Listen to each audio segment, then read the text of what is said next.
Hey everybody, welcome back to another episode of PlayStation Underground. You got Tim and Kristen here, and we're joined by Andrew Petrie from Activision, as well as Miles, who's at the Sticks. We're checking out Sekiro Shadows Die Twice. We're checking it out on a PlayStation 4 dev kit. Yeah, we got Miles is driving us. He's off mic right now, but we might motion him a couple times and be like, Miles, what's happening?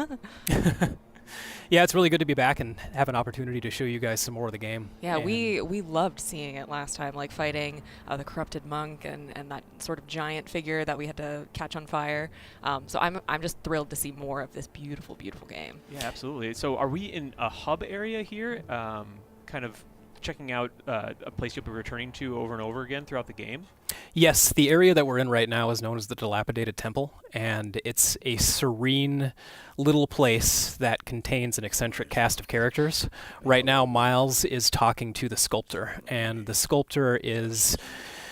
He's got one thing in mind here. Yeah, I was gonna say, just confirming these are sculptures. Okay, good. Yeah, you could say he's a little bit obsessed, and he makes lots and lots and lots of corrupted Buddhist statues.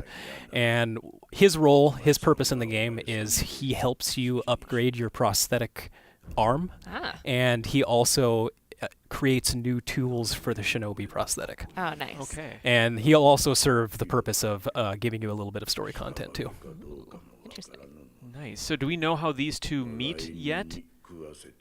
The way that they meet is Sekiro, or Wolf, as he's known, gets his arm cut off, and the sculptor is the one that actually happens to rescue him when he's dying in a field. Nice. So he brings him back, takes care of him, and then puts the shinobi prosthetic onto his body. Teaches him how to whittle Yep. all the essential things. That Yep, you'll all the need. essentials. He's a master carpenter and a shinobi. Very cool. Just seeing all these landscapes. Yeah, the bamboo forests. Yeah. It's very beautiful. I love the snowfall, the bamboo waving in the wind. Now, this guy, his name is Immortal Hanbei, and the purpose that he serves is he will help train you in shinobi arts and combat. Which will be very useful, because I know that this game sort of has a posturing system that it's not immediately what people think of in terms of action gameplay. And it's pretty easy to learn, quick to learn, but it can be helpful to have this sort of tutorial to walk you through it. Yeah, absolutely. It's very quick to learn, but very difficult to master. And this particular character will help you learn some of the game's core combat mechanics, along with a lot of the more technical combat mechanics that you'll start to unlock as the game progresses. Start to master it. Exactly, and this character is interesting too because he also has a little bit of a story. That's it. Oh, wait. Nope, he's back. Called immortal for a reason. Got it. Still alive. Yeah, he really just wants to die. Got it. And he's pretty upset that no one can kill him. Oh, one day, buddy. Yeah, keep at it, man. Keep fighting like that. So I've noticed we just sort of just booted up the game and automatically it set everything to Japanese. Yes. So was this on purpose? Yep, it is on purpose. The artistic direction that we decided to take with the game is to have the primary language be in Japanese, and then it will default to whatever subtitles for whatever region that you're in. Nice. So you also have the opportunity to change any language that we've localized the game in from the menu from the onset. So if Japanese isn't your thing and you really just want to listen to it in English or a different language, you can do that too. That's cool. It really lends to like the authenticity of the setting for sure. The atmosphere. Yeah, it does, and it feels really authentic and immersive to be able to play the game in Japanese. Are there more sculptures sculpted into like this rock face here? Yes, Wow. so there's so much detail in just the noticed world that. design and aesthetic of this game. You can just get lost taking a look at everything. That's great, though. The sculptor has been quite busy. All right, so we're checking out another area to the game. We are hunting after sort of headless apparition enemy. Is that right, Andrew? That's correct. We're in the Ashina outskirts, and Miles here is going to wander into an area that's a little bit off the beaten path. Ooh. But first, let's check out this sign. Already looks a little bit more grim than where we turn back. Yeah, it's a bit ominous. So you can see, turn back if you value your life. You can't behead the headless. Our swords and pikes did nothing. Ooh. And we will soon find out why that is. Oh, man. So going from a very wide open area to something very claustrophobic. Miles is going into a little bit of a descent into madness here, as you'll see in a moment. Hang in there, Miles. Definitely off the beaten path. There's kind of this ominous-looking glow down there, and you can see something breathing heavily. No. Do it, Miles. Don't be afraid. Hello, excuse me. Oh. Excuse me, sir. So as you can see, this my enemy God. is known as the Headless, Yeah. and he is referred to as an apparition-type enemy. Okay. And you'll see a few things that are happening right now. First and foremost, he has this bar that's building up on the bottom of the screen, and that is a status effect that's called Terror. Terror. And No. when you fight an apparition-type enemy, it doesn't matter if you block or attack, you're going to take Terror status Oh my effect God. damage, Oh. and when it increases to its maximum... Oh my God, he's just right there. Yeah, this one's a little bit tricky. If your status bar fills up in its entirety, you will take significantly more damage. It actually feels like you die instantaneously when it happens. You're just so scared. Yep, and then not only that, this black aura that surrounds this enemy slows your movements and doesn't allow you to react as quickly. It's like a nightmare, basically. It is. Like, It is a little bit of a nightmare. that was crazy. When he disappeared and reappeared, there was no flourish or like new just cup of happened. smoke. It just happened. Like Nope, you have to learn this enemy's attack pattern and figure out how to approach the fight. Oh my goodness. So what's particularly interesting about this enemy too is he has this unique tempo and rhythm to when you fight him. He's got these slow was gonna sweeping say. movements that are kind of difficult to get a sense of. okay. And when you fight a lot of different enemies in the game, we there's resurrect a rhythm ourselves. to it. There's a beat that you can feel, like a 1, 2, Yeah. 3, and then they'll try to throw you off by moving back and forth between what those patterns are. This one's a little bit different because he's slow and sweeping, and he really plays against the slow movement because of the fog. Oh man. So yeah, he's got a totally different rhythm than you might be used to at this point. Exactly. And right when he's winding up a big swing, he just straight up disappears, which offsets the rhythm too. But Miles is doing his best Great here. job. The Headless still has quite a bit of health left. Miles, why don't you show these guys how the wolf likes to party? Oh. Oh boy. You guys went to college with the wolf too? Divine confetti. So he throws out some divine confetti, and as you can see, his sword now has this Oh. ominous purple glow to it. It's like the same And- glow almost. Yeah, it's the same glow as the apparition enemy has Okay. on his weapon, and now this is going to allow him to do significantly more damage. All right, so we've jumped to a new area, the Senpo Temple, which is a brand new look at a new area in Sekiro. Yes, the Senpo Temple is a little bit further into the game, and at this point, Sekiro, or the Wolf as he's known, is in the process of trying to find a specific item Okay. that's going to help him take on some of the stronger foes in the game. Nice. Man, look at these vistas. This is one of my favorite areas in the game. Yeah. I was It's gonna say every single area that we've gone to, even when it's very dreary and cold, and there's signs telling you to please turn back, it's just beautiful in how everything is lit, how everything sort of moves and feels so natural. yeah, it really feels alive, Yeah. especially when you can see the wind moving and the wind flowing, and then you can run around and you can encounter characters that you can speak to, and there's all these really cool details in the environment that help tell a story of the area that you're in. There's just something about seeing like a horizon in an area like this in a From Software game specifically, because generally they feel so deliberate, and more often than not you see a really interesting area in the distance, like I think I can actually get there, and it's just really enticing. Yes, and oftentimes you'll see all this stuff in the distance like you just mentioned, and you will be able to go to that just by virtue of how the world kind of wraps back and forth in on itself. Before you realize that you're looking down on the area that you first saw it, and it's just, makes it feel so cohesive. Exactly. Now the Senpo Temple is full of these enemies that are, I want to call they're not the corrupted monk, but they're monks that have been corrupted and tainted in their pursuit of immortality. So these guys, for all intents and purposes, are pretty evil, and they've essentially gone mad with power by experimenting with immortality. Oh no. And one thing that you'll see is a lot of them actually are martial arts experts. They're not using weapons, but they're exceedingly fast and dangerous. They still know how to handle a man with a blade. Yes.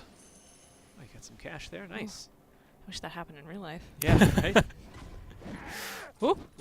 Okay, so this guy's got a Got a staff. staff, yeah. Now, if you wanted to get all that cash in real life, though, I mean, you'd have to run around and randomly kill people, I and think. that's tough, yeah, especially when they're seeking immortality. Yes. So the moral dilemma, right? That's right. And while you're being stealthy, you can also, I noticed earlier, you can eavesdrop on people and sort of learn a couple clues about where you're going, where you're heading, who you're fighting. Yes, eavesdrop is one of the core stealth mechanics, and it's also kind of a narrative mechanic in the game. And the way that it works is you can engage with these enemies that don't know that you're there, and you can listen into what they're doing. Sometimes they'll kind of subtly point you in the right direction. Sometimes they'll tell you where an item might be hiding, or they might give you a hint about the game world. Yeah, so these idols allow you to rest and sort of fast travel once you've discovered them. Yes, so the Sculptor's Idols will serve as the game's main fast travel system, and they'll also serve as a focal point for where you can do a variety of different actions. So purchase spirit emblems, you'll be able to upgrade your skills, and this gives us an opportunity to talk through this a little bit. Yeah. So you can see that number 8 there, that shows you how many skill points you have available.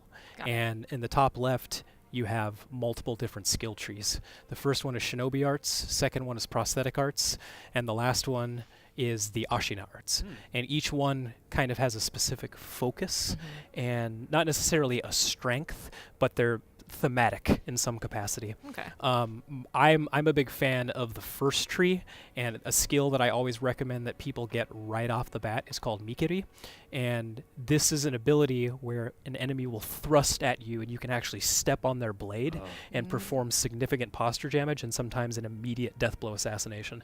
I literally can't play the game without this ability at this Oh, point. It sounds so satisfying. It is, and it's particularly cool because your muscle memory and the way that you train yourself to play this, it challenges that because it wants you to dodge into an enemy's attack versus away from it. Yeah. And it rewards you for being really aggressive. Yeah, because your first instinct is just like, whoa, let me get out of there. But this tells you to no, like push forward and Yes, attack. exactly. You can see as soon as you hop in here, there's lots this of whole tree. customization. Yeah, and the way that the tree works is you have to get some of these prerequisite tools and upgrade them before the next tier is going to It's unlock. available, of course. Yeah, and in the introductory to the tree, you have the shuriken, and the first enhancement here is that it can be imbued with rotational energy. So essentially what this does is it just makes the shuriken stronger and can sometimes cut through armor. Oh, nice. And you'll have to be able to upgrade that before you can move into the next stage with the loaded spear prosthetic tool. Then it starts to branch from here, and there's some more customization options based on how you like to play. So yeah, what's happening with this first fork here? What do you get to choose from? On this first one, assuming that you've unlocked, or assuming you've found the loaded spear in the game world at some point in time, you can upgrade this one to allow for longer range thrust attacks. So small enemies struck with the attack can be dragged towards the wielder and can even remove crude armor from foes. So you'll occasionally find these enemies that have this unwieldy looking armor, and you can thrust the spear into them, pull it off, and then make them more susceptible to being attacked.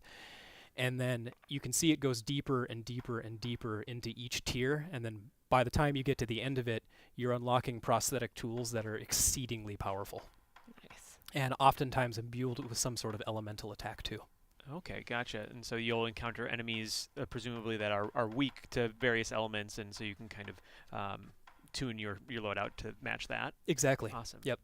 And then you can also see that there's lock icons on here, and the idea behind that is he doesn't know what this tool is. He hasn't found it yet, and by virtue of not finding it, you have no idea what it is, what it's going to unlock, or what materials are required to be able to get it. So maybe a little bit of eavesdropping in certain situations might give you a hint. Exploration is Exactly. worthwhile here. Yeah. Yep. Exploration will be rewarded. Same thing with killing enemies. You get player experience. You will get materials to be able to upgrade your prosthetic tools. And some of these prosthetic tool upgrades are a difference maker in boss fights and many, many other counters.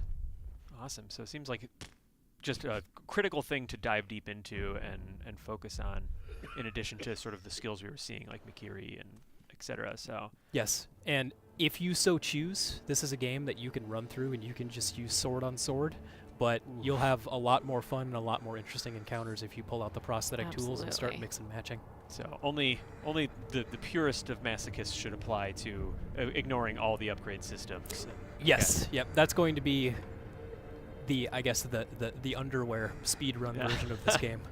the no prosthetic tool run. I just play the game in my underwear.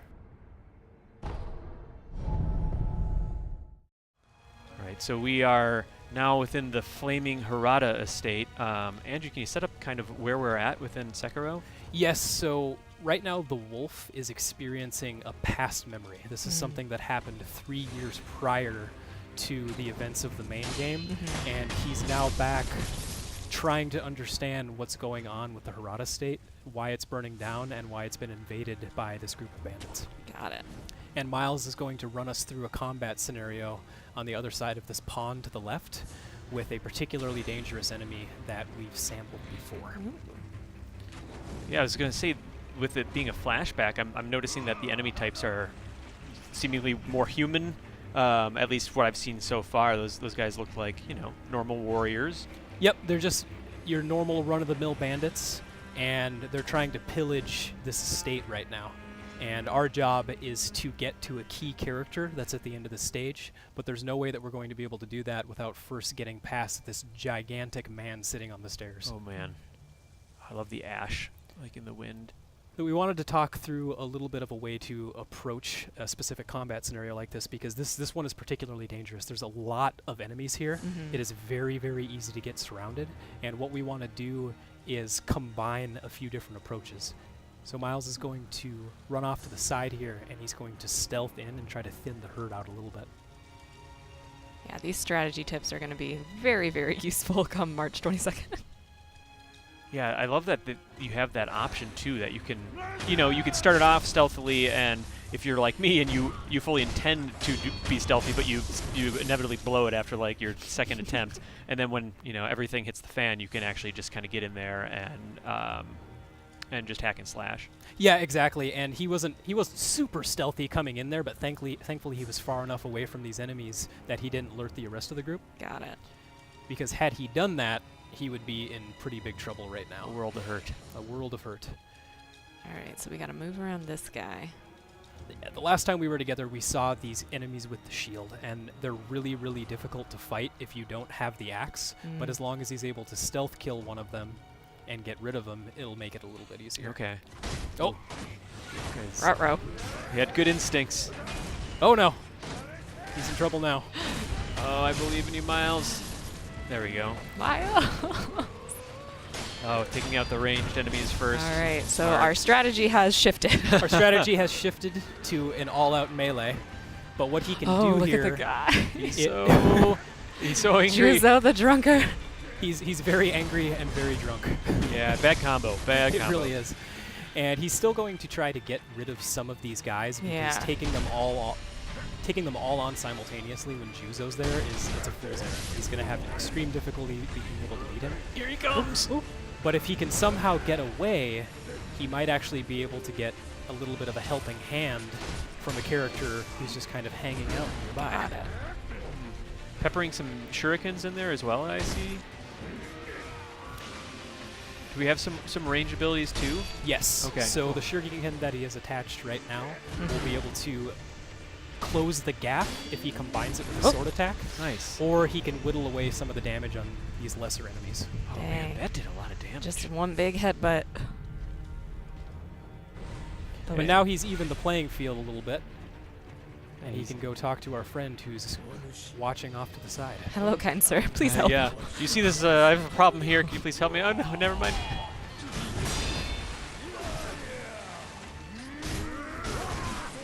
What a nice gentleman. Yeah, right? Right in the nick of time. Right in the nick of time, just when we needed him.